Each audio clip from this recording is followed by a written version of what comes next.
How the new Dalai Lama's chosen. We know how other religions choose a supreme leader, but just a few people know how the Dalai Lama's chosen. A process shrouded in mystery, steeped in tradition, and perhaps can be condemned to extinction due to interferences of the Chinese government and its conflict with Tibet, and also on account of its desire to rule this region at all costs. When the 13th Dalai Lama, Thupten Gyatso, passed away, the succession process was initiated, and the wheel of reincarnation began spinning like a merry-go-round to find the new Dalai Lama.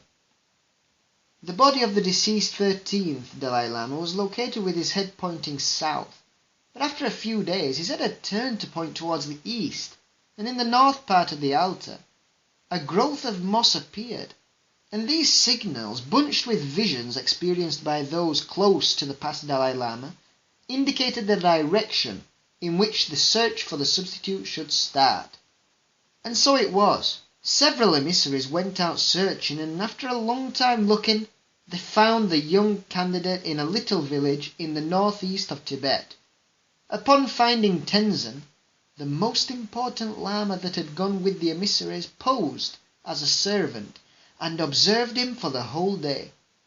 The young boy recognized him immediately and called him by his name without meeting him prior. The entourage came back some days later to put a series of tests to him. They showed him some objects, among which was some property of the last Dalai Lama, things like clothes, books, teacups, rosaries, and so on, and he identified them again immediately. There was no doubt whatsoever, nothing to ponder. The boy was the Dalai Lama. This all happened in 1937. He was ordained as a Buddhist monk and enthroned as the 14th Dalai Lama. Tibetans breathed in peace for years, but the calm wouldn't be permanent. China invaded Tibet in 1950, with the hope of pressurizing Tibetan representatives sufficiently into signing terms recognizing Chinese sovereignty over Tibet. The Dalai Lama was exiled to India. He had to leave Lhasa forever. Here is when and where the problem starts. The invaders acknowledged the existence of the Dalai Lama, but they reserved the right to name him themselves.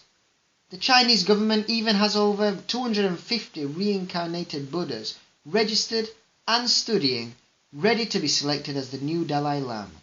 This is an extremely serious matter, as when in 1989 the Panchen Lama died, the Panchen Lama is the second most important Lama in Tibet after the Dalai Lama.